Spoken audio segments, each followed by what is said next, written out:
Hello everyone, आज हम बात करने वाले हैं कि इम्पॉर्टेंट क्लैरिफिकेशन पर जो जीएसटीएन ने दिया है जीएसटीआर 1 के टेबल 12 को लेकर।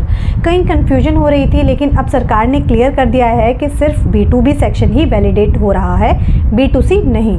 तो चलिए डिटेल में समझाते हैं क्या कहना चाह रहा है GSTN. Hello everyone, I am CA Priyanka and you are watching CA tax talks.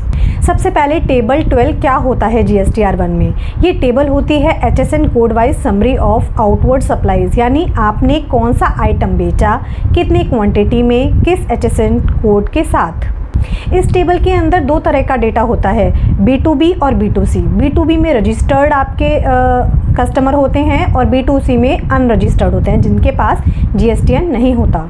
अब कन्फ्यूजन थी, काफ़ी लोगों को लग रहा था कि टेबल 12 के अंदर B2C डेटा भी वैलिडेट हो रहा है, यानी सिस्टम उसमें भी HSN quantity, UQC unit quantity code का मिसमैच दिखा रहा था।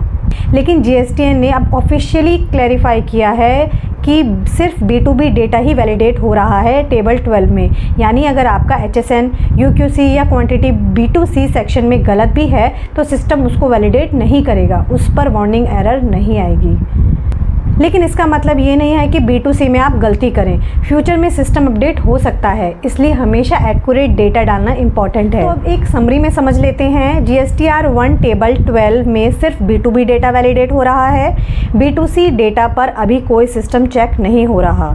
लेकिन बेस्ट प्रैक्टिस यही होगी कि आप दोनों डेटा करेक्टली फिल करें।